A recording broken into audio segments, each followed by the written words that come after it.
നമസ്കാരം. ലോക്സഭാ തെരഞ്ഞെടുപ്പിന് മുമ്പ് മുഖ്യമന്ത്രി പിണറായി വിജയന് വീണ്ടും കുരുക്ക് മുറുകുന്നു. മാസപ്പടി വിവാദവുമായി ബന്ധപ്പെട്ട് വീണ വിജയനെതിരെ സീരിയസ് ഫ്രോഡ് ഇൻവെസ്റ്റിഗേഷൻ ഓഫീസിന്റെ അന്വേഷണം നടക്കുന്ന അവസരത്തിൽ ED വീണ്ടും വീണ വിജയനെ ചോദ്യം ചെയ്യുന്നതിന് വേണ്ടി നോട്ടീസ് അയച്ചിരിക്കുന്നു. എന്നാൽ EDയുടെ നോട്ടീസിൽ പുതുമയൊന്നുമില്ലെങ്കിലും ഇപ്പോൾ മറ്റ് ചില വിവരങ്ങളാണ് പുറത്തുവരുന്നത്. വീണ വിജയന്റെ കമ്പനിയായ എക്സാലോജിക്ക് CMRൽ നിന്നും മാസപ്പടിയായി 1,72,00,000 രൂപ കൈപ്പറ്റി എന്നുള്ള ആദായ നികുതി വകുപ്പിന്റെ ഇൻട്രീം സെറ്റിൽമെന്റ് ബോർഡിൽ പറഞ്ഞിരുന്ന ക്രമക്കേടുകളെ കുറിച്ച് അന്വേഷിക്കുന്നതിന് വേണ്ടി സീരിയസ് ഫ്രോഡ് ഇൻവെസ്റ്റിഗേഷൻ വരുന്നു. സീരിയസ് ഫ്രോഡ് ഇൻവെസ്റ്റിഗേഷന്റെ നിർദ്ദേശപ്രകാരം ED കൂടി ഇതിലേക്ക് വരുമ്പോൾ ED അന്വേഷണ പരിധിയിൽ കൊണ്ടുവരുന്നത് വീണ വിജയന്റെ കമ്പനിയായ എക്സാലോജിക്കും CMRL എന്ന കമ്പനിയിൽ 13% ഓഹരിയുള്ള KSIDC എന്ന സർക്കാരിൻ്റെ വ്യവസായ വകുപ്പിന് കീഴിലുള്ള സ്ഥാപനം, ഇത്തരം സ്ഥാപനങ്ങളിലേക്ക് EDയുടെ അന്വേഷണം കടന്നു ചെല്ലുമ്പോൾ ഇതിൻ്റെ ഭാഗമായി തന്നെയായിരുന്നു KSIDCയിലും CMRLലും കൃത്യമായ രീതിയിൽ സെർച്ചുകൾ നടന്നിരുന്നത്. എന്നാൽ സീരിയസ് ഫ്രോഡ് ഇൻവെസ്റ്റിഗേഷൻ്റെ സെർച്ചുകൾ നടക്കുന്നത് തടയണം എന്നാവശ്യപ്പെട്ടുകൊണ്ട് വീണ വിജയൻ കർണാടക ഹൈക്കോടതിയെ സമീപിക്കുകയുണ്ടായി. കർണാടക ഹൈക്കോടതി വീണ വിജയന്റെ ഹർജി ഫയലിൽ പോലും സ്വീകരിക്കാതെ തള്ളുകയായിരുന്നു. ഇതുപോലെ തന്നെയായിരുന്നു തങ്ങളുടെ സ്ഥാപനത്തിൽ KSIDCയും ബഹുമാനപ്പെട്ട കേരള ഹൈക്കോടതിയിൽ കൊടുത്തിട്ടുണ്ടായിരുന്നു. സീരിയസ് ഫ്രോഡ് ഇൻവെസ്റ്റിഗേഷൻ നടത്തുന്ന ED നടത്തുന്ന സെർച്ച് ഏത് വിധേനയും നിർത്തലാക്കണം എന്നാവശ്യപ്പെട്ടുകൊണ്ടാണ് KSIDC ബഹുമാനപ്പെട്ട ഹൈക്കോടതിയിൽ ഹർജി നൽകിയിരുന്നത്. ഈ ഹർജിയും ബഹുമാനപ്പെട്ട കേരള ഹൈക്കോടതി തള്ളുകയായിരുന്നു. എന്നാൽ ED വീണ്ടും നോട്ടീസ് അയച്ചിരിക്കുന്നതിൽ ഏറെ ശ്രദ്ധേയമായ ചില കാര്യങ്ങളുണ്ട്. അതായത് CMRLൽ നിന്നും കണ്ടെടുത്ത ചില രേഖകളുടെ അടിസ്ഥാനത്തിൽ CMRLന്റെ ഉടമയായ, അതായത് കരിമണൽ ഖനന രാജാവ് എന്ന് പറയപ്പെടുന്ന CMRL ശശിധരൻ കർത്തയെ ED ചോദ്യം ചെയ്യാൻ ഒരുങ്ങുന്നു എന്നുള്ള വാർത്തയാണ് ഇപ്പോൾ പുറത്തു വരുന്നത്. CMRLന്റെ ഉടമയായ ശശിധരൻ കർത്താവിനെയും വീണ വിജയനെയും ഒരുമിച്ചിരുത്തി ED ചോദ്യം ചെയ്യുമ്പോൾ നിർണായകമായ പല വിഷയങ്ങളും പുറത്തു വരും എന്ന് തന്നെയാണ് ഇപ്പോൾ പറയപ്പെടുന്നത്. വീണ വിജയൻ 1,72,00,000 രൂപ കൊടുത്തു എന്നുള്ളത് CMRLന്റെ കൃത്യമായ രേഖകളുടെ അടിസ്ഥാനത്തിലാണ് സീരിയസ് ഫ്രോഡ് ഇൻവെസ്റ്റിഗേഷൻ അന്വേഷണം വരുന്നത്. സീരിയസ് ഫ്രോഡ് ഇൻവെസ്റ്റിഗേഷൻ ഈ അന്വേഷണത്തിലേക്ക് വരുമ്പോൾ ആദായ നികുതി വകുപ്പിന്റെ ഇൻട്രീം സെറ്റിൽമെന്റ് ബോർഡിൽ പറഞ്ഞിരുന്ന, അവരുടെ ഉത്തരവിൽ ചൂണ്ടിക്കാട്ടിയിരുന്ന കാര്യങ്ങൾ തന്നെയാണ് ഈ കേസിന് ഉപോത്ഫലകമായി എടുത്തു കാണിക്കുന്നത്. CMRL എന്ന കമ്പനി ഈ 1,72,00,000 രൂപയ്ക്കും നികുതി അടച്ചു എന്നുള്ളതാണ് പിന്നീട് പുറത്തു വന്ന വിവരങ്ങൾ. അതായത് എക്സാലോജിക് എന്ന കമ്പനിക്ക് വേണ്ടി CMRL എന്ന കമ്പനിയിൽ നിന്നും 1,72,00,000 രൂപ ഒരു തരത്തിലും സേവന വേതന വ്യവസ്ഥ പ്രകാരമല്ലാതെയാണ് കൊടുത്തിരിക്കുന്നത്. ഒന്നുകൂടി വ്യക്തമാക്കിയാൽ CMRL നിന്നും വീണ വിജയൻ തൻ്റെ എക്സാലോജിക് എന്ന കമ്പനിയിലൂടെ വാങ്ങിയ 1,72,00,000 രൂപയ്ക്ക് ഒരു തരത്തിലുള്ള സേവനങ്ങളും CMRLന് വീണ വിജയന്റെ കമ്പനി നൽകിയിട്ടില്ല എന്നുള്ളത് തന്നെയാണ്. ഇത് അഴിമതി നിയമ നിരോധനത്തിന്റെ ലംഘനമാണ് എന്നാണ് ED ചൂണ്ടിക്കാണിക്കുന്നത്. കള്ളപ്പണം വെളുപ്പിക്കൽ എന്ന ഒരു വസ്തുതയാണ് ഇവിടെ നടന്നിരിക്കുന്നത്. മാത്രമല്ല, അച്ഛൻ മുഖ്യമന്ത്രിയായതിനാൽ മകൾക്ക് വഴിവിട്ട സഹായം നൽകുന്നത് അഴിമതി തന്നെയാണ്. ഇതാണ് EDയെ കൂടുതൽ ഈ വിഷയത്തിലേക്ക് അന്വേഷണത്തിന് പ്രേരിപ്പിക്കുന്ന ഘടകം കൂടി എന്നറിയുമ്പോൾ CMRLന്റെ ഉടമയായ ശശിധരൻ കർത്തയെ കൂടി ഒരുമിച്ചിരുത്തി ഒരു മേശയ്ക്ക് അപ്പുറവും ഇപ്പുറവും വീണ വിജയനെയും ശശിധരൻ കർത്താവിനെയും ഇരുത്തി ED ചോദ്യം ചെയ്യുമ്പോൾ നിർണായകമായ പല വിവരങ്ങൾ ഇവരിൽ നിന്ന് EDക്ക് കിട്ടും. അങ്ങനെയാണെന്നുണ്ടെങ്കിൽ അത്തരം വിഷയങ്ങൾ മുഖ്യമന്ത്രി പിണറായി വിജയനിലേക്കും ചെന്നെത്തും എന്ന് തന്നെയാണ് അറിയാൻ സാധിക്കുന്നത്. മുഖ്യമന്ത്രി പിണറായി വിജയനെ സംബന്ധിച്ചിടത്തോളം ഇപ്പോൾ CPMൽ അദ്ദേഹം ഒറ്റപ്പെട്ട നിലയിൽ തന്നെയാണ്.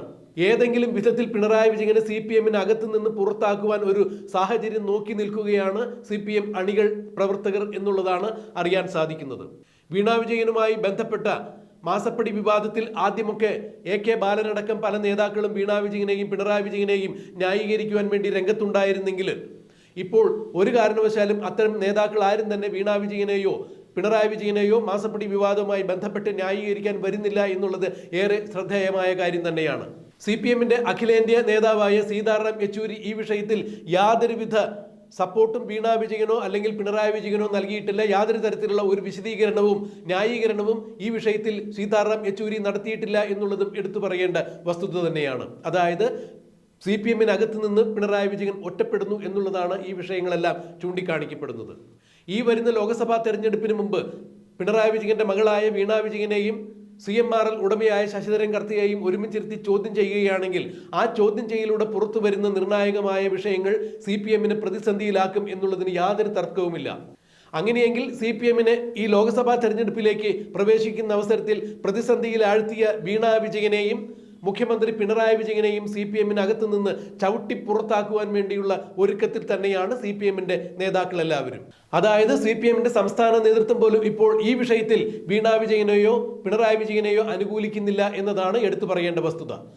വീണ വിജയന്റെ മാസപ്പടി വിവാദവുമായി ബന്ധപ്പെട്ട് രജിസ്ട്രാർ ഓഫ് കമ്പനീസ് നടത്തിയിരുന്ന ബാംഗ്ലൂരു ROCയും കൊച്ചി ROCയും നടത്തിയ അന്വേഷണത്തിൽ വീണ വിജയന്റെ കമ്പനിയായ എക്സാലോജിക്ക് അഴിമതി നിരോധന നിയമം പ്രകാരമാണ് എല്ലാ കുറ്റകൃത്യങ്ങളും ചെയ്തിരിക്കുന്നത്. അതായത് വീണ വിജയനും എക്സാലോജിക്കും CMRL-ഉം തമ്മിൽ നടത്തിയിരിക്കുന്ന എല്ലാ വിനിമയ ഇടപാടുകളിലും അഴിമതി നിരോധനം നടന്നിരിക്കുന്നു, അല്ലെങ്കിൽ അഴിമതി നിരോധന നിയമത്തിന്റെ ലംഘനം നടന്നിരിക്കുന്നു.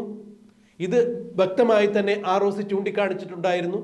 ഇതിനിടെയാണ് കേന്ദ്ര സർക്കാർ നേരിട്ട് കൊണ്ട് തന്നെ സീരിയസ് ഫ്രോഡ് ഇൻവെസ്റ്റിഗേഷൻ ഓഫീസിന്റെ അന്വേഷണം പ്രഖ്യാപിക്കുന്നത്.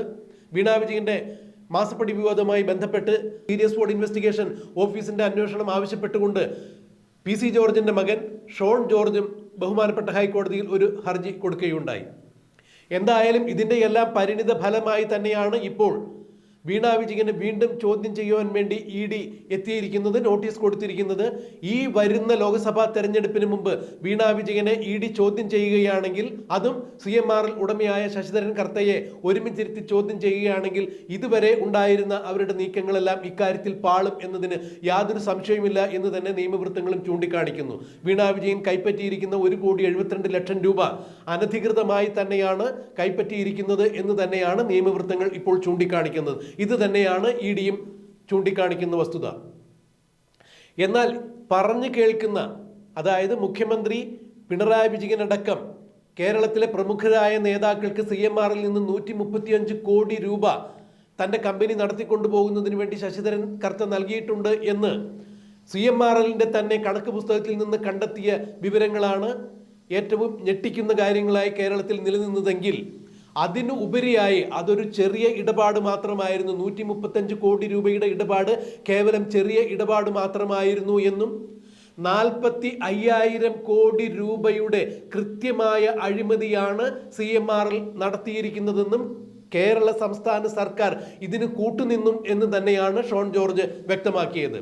അതായത് വീണ വിജയൻ വാങ്ങിയ 1,72,00,000 രൂപയോ CMRL എന്ന കമ്പനി കേരളത്തിലെ വിവിധ നേതാക്കൾക്ക്, അതായത് മുഖ്യമന്ത്രി അടക്കം, മുഖ്യമന്ത്രിയുടെ പേര് പിണറായി വിജയൻ എന്നുള്ളത് PV എന്നാണ് അവിടെ അടയാളപ്പെടുത്തി വെച്ചിരുന്നത്.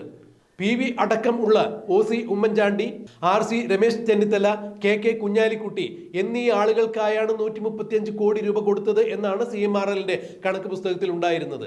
എന്നാൽ OC എന്ന ഉമ്മൻചാണ്ടിയും RC എന്ന രമേശ് ചെന്നിത്തലയുമെല്ലാം കോൺഗ്രസ് പാർട്ടിക്ക് വേണ്ടി ഫണ്ട് സ്വരൂപിക്കുന്നതിന്റെ ഭാഗമായി CMRL-ൽ നിന്ന് പണം കൈപ്പറ്റിയിട്ടുണ്ട്, അത് പാർട്ടിക്ക് കിട്ടിയിട്ടുണ്ട്, പാർട്ടി അതിന് കൃത്യമായ രസീതും കൊടുത്തിട്ടുണ്ട് എന്നാണ് കോൺഗ്രസിന്റെ വിശദീകരണം പിന്നീട് വന്നത്. എന്നാൽ CMRL-ന്റെ കണക്ക് പുസ്തകത്തിൽ പറയുന്ന PV താൻ അല്ല എന്നാണ് പിണറായി വിജയൻ എപ്പോഴും എടുത്തു പറയുന്നത്. ഇപ്പോഴും ആ നിലപാടിൽ തന്നെ ഉറച്ചു നിൽക്കുന്നു. OC എന്ന ഉമ്മൻചാണ്ടിയും RC എന്ന രമേശ് ചെന്നിത്തലയും എല്ലാം പണം പറ്റിയത് കോൺഗ്രസ് പാർട്ടിക്ക് വേണ്ടിയാണെന്ന് കോൺഗ്രസ് പാർട്ടി പറയുന്നു. കോൺഗ്രസിന് ആ പണം കിട്ടിയിട്ടുണ്ട്. എന്നാൽ PV എന്ന് പറയുന്ന ആൾ ഞാനല്ല എന്ന് പിണറായി വിജയൻ പറയുമ്പോൾ, പിണറായി വിജയൻ വാങ്ങിയ CMRL നിന്ന് വാങ്ങിയ കോടിക്കണക്കിന് രൂപ പാർട്ടിക്ക് കിട്ടിയിട്ടില്ല എന്ന് വേണം ഇതിലൂടെ മനസ്സിലാക്കാൻ. അതുകൊണ്ടാണ് ആ PV ഞാനല്ല എന്ന് പിണറായി വിജയൻ പറയുന്നത് എന്നാണ് ഇപ്പോൾ രാഷ്ട്രീയ നിരീക്ഷകരും നിയമവൃത്തങ്ങളും ഒരുപോലെ തന്നെ ചൂണ്ടിക്കാണിക്കുന്നത്. RC രമേശ് ചെന്നിത്തലയാണ്, OC ഉമ്മൻചാണ്ടിയാണ്, അവരെല്ലാം പണം മേടിച്ച കാര്യങ്ങൾ കൃത്യമായി പറയുന്നു, പാർട്ടിയും സമ്മതിക്കുന്നു. എന്നാൽ CPM ഇവിടെ PV പിണറായി വിജയനാണെന്ന് സമ്മതിക്കുന്നില്ല. പിണറായി വിജയൻ അത്തരത്തിലൊരു പാർട്ടി ഫണ്ട് വാങ്ങി CPM-ന് നൽകിയിട്ടുണ്ട് എന്ന് CPM പറയുന്നുമില്ല.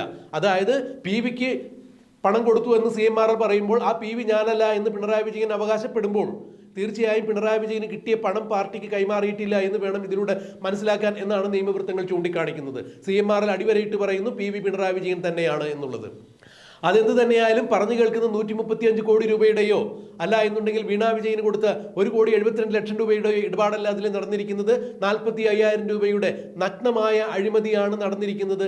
ഇതിന് പ്രതിഫലമായി തന്നെയാണ് മുഖ്യമന്ത്രിയുടെ മകളായ വീണാ വിജയന്റെ കമ്പനിക്ക് 1,72,00,000 രൂപ CMR കൈമാറിയിരിക്കുന്നത് എന്നുള്ള തരത്തിലേക്കാണ് ED അന്വേഷണം എത്തിച്ചേർന്നിരിക്കുന്നത്.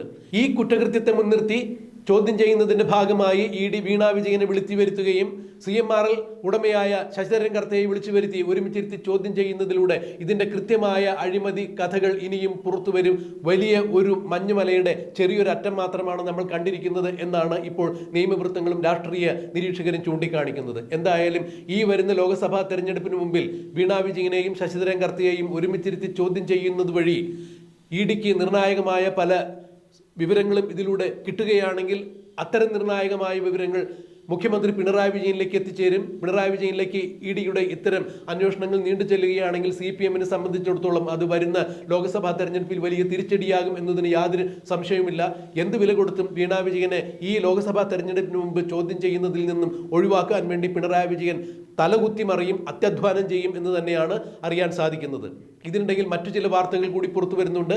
തിരുവനന്തപുരത്തെ BJP സ്ഥാനാർത്ഥിയെയും തൃശ്ശൂരിലെ BJP സ്ഥാനാർത്ഥിയെയും ആലപ്പുഴയിലെ BJP സ്ഥാനാർത്ഥിയെയും എല്ലാം വിജയിപ്പിച്ചുകൊണ്ട് വീണാ വിജയനെ EDയുടെ ചോദ്യം ചെയ്യലിൽ നിന്ന് രക്ഷിക്കുവാനായി കേന്ദ്ര സർക്കാരുമായി CPMും പിണറായി വിജയനും തമ്മിൽ ചില ധാരണകൾ ഉണ്ടാക്കിയിരിക്കുന്നു എന്നുള്ള ചില വാർത്തകളും പുറത്തു വരുന്നുണ്ട്. അതിന് യാതൊരു തരത്തിലും സ്ഥിരീകരണം ലഭിച്ചിട്ടില്ല എന്നുണ്ടെങ്കിലും അത്തരത്തിലേക്കാണ് കാര്യങ്ങൾ പോകുന്നത് എന്ന് ചില രാഷ്ട്രീയ നിരീക്ഷകരും ചൂണ്ടിക്കാണിക്കുമ്പോൾ എന്തായാലും വരുന്ന ലോക്സഭാ തെരഞ്ഞെടുപ്പിന് മുമ്പ് കേരളത്തിൽ ചിലതൊക്കെ നടക്കും. അല്ല എന്നുണ്ടെങ്കിൽ ലോക്സഭാ തെരഞ്ഞെടുപ്പിൽ BJPക്ക് അനുകൂലമായി ചില കാര്യങ്ങൾ സംഭവിക്കും എന്നാണ് രാഷ്ട്രീയ നിരീക്ഷകർ ചൂണ്ടിക്കാണിക്കുന്നത്. ഈ പറഞ്ഞതിൽ എന്ത് സംഭവിക്കും സംഭവിക്കില്ല എന്നുള്ളത് നമുക്ക് കണ്ടറിയാം, കാത്തിരിക്കാം.